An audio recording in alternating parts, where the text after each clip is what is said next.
నెల్లూరు అంటే సమస్యలకు కేరాఫ్గా నిలుస్తోంది.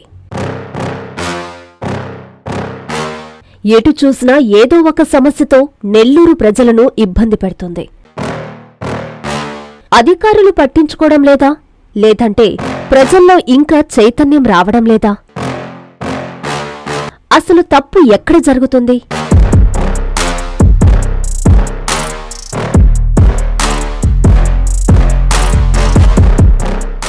నెల్లూరు నగరంలో ప్రధానమైన ఏరియాల్లో టెక్కేమిట్ట ఒకటి. ప్రస్తుతం ఇక్కడ ఉన్న ప్రజలు నిత్యం నానా ఇబ్బందులు పడుతున్నారు. ఎటు చూసినా మురికి కాలువలు పూడికతో నిండి కనిపిస్తున్నాయి. అధికారులు చర్యలు తీసుకోపోవడం వల్ల దుర్గంధం వెదజల్లుతున్నాయి. సిమెంటు రోడ్లు శిథిలం కావడం, నడిచేందుకు ప్రజలు అవస్థలు పడుతుండడం, చెత్తాచెదారం పేరుకుపోవడం, ఇలా పలు సమస్యలతో ప్రజలు ఇబ్బంది పడుతున్నా అధికారులలో చలనం రావడం లేదు. చూసి చూడనట్లు వదిలేస్తున్నారని ప్రజలు ఆవేదన వ్యక్తం చేస్తున్నారు. టెక్కేమిట్ట దాసరవణమ్మ, ఎల్లోగా దోమలు ఎల్లవకుండయి, మేము కాలం మీద ఉన్నాము. ఎల్లోగా దోమలు బతకలేకున్నాము. పొద్దు నాంచి అసలు తలుపులు వేసుకున్నా కానీ అవి ఎట్ట దూరతుండో కూడా అర్థం కావటం లేదు. అది నాయన బతకలేకున్నామా. నా పేరు పఠాన్ సాజిదా. ఇక్కడ ఉంటున్నాము ఇళ్ళల మధ్య. ఈ కాలువ గురించి ఎవరు పట్టించుకోవడం లేదు. రాత్రి అయితే దోమలు ఎక్కువైపోతున్నాయి, రోగాలు వస్తున్నాయి. ప్రభుత్వం వాళ్ళు వస్తారు, చూస్తారు, వెళ్ళిపోతారు. మా మాట వినటం లే వాళ్ళు. కాలువన్నా కట్టించండి, బండ వేయించండి అంటే దాని గురించి ఎవరు పట్టించుకోవడం లేదు.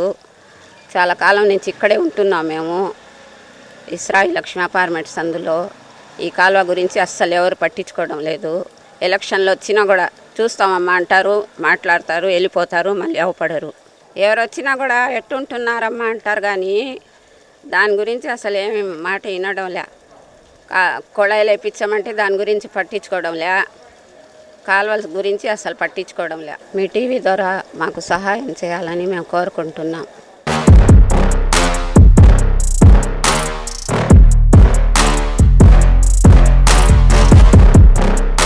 ఇక్కడ అంచనా అపార్ట్మెంట్, తూనికల కొలతల శాఖ కార్యాలయం, మసీదు వీధి తదితర ప్రాంతాలు ఉన్నాయి. ఈ ప్రాంత ప్రజలు నిత్యం ఈ సమస్యలతో విసిగిపోతున్నారు. మురుగు కాలువలు, పూడికతీత పనులకు నోచుకోవడం లేదు. ఫలితంగా వాటి నుంచి దుర్వాసన వెదజల్లుతుందని స్థానికులు ఆవేదన వ్యక్తం చేస్తున్నారు. నా పేరు జూనియర్ సార్. మసీదరే ఇల్లు నాది. దోమలు ఎక్కువైపోయింది. పీతర కాలమే అంతా ఇల్లు.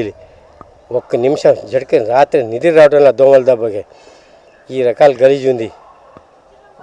శుద్ధం చేస్తే కదా, శుద్ధం చేసినప్పుడు మళ్ళీ అట్నే గలీజ్ చేస్తారు. శుద్ధం చేసి ఏం లాభం? గలీజ్ మూటలు మూటలు మూటలు మూటలు పారేస్తారు. గలీజ్ అంత గలీజ్ ఎక్కువ ఉంది. దోమల దెబ్బకి రాత్రి నిద్ర రావడంలో దోమల దెబ్బకి. నిలిచిన మురుగునీరు వల్ల దోమల ఉత్పత్తి వ్యాప్తి చెందుతున్నాయి. సాయంత్రం అయితే దోమల దాడికి నిద్రపోలేకపోతున్నామని వాపోతున్నారు ఇక్కడి స్థానికులు. కనీసం ఫార్మింగ్ కూడా చేయడం లేదని ప్రజలు మండిపడుతున్నారు. పలు వీధుల్లో అభివృద్ధి పనులు పేరుతో ధ్వంసం చేశారు. దీనివల్ల గుంతలు ఏర్పడ్డాయని, దీనివల్ల పాదచారులు, వాహనదారులు చాలా ఇబ్బంది పడుతున్నారని వారు వాపోతున్నారు. దీనికి తగు చర్యలు తీసుకోవాలని అధికారులను వేడుకుంటున్నారు టెక్కేమిట్ట వాసులు.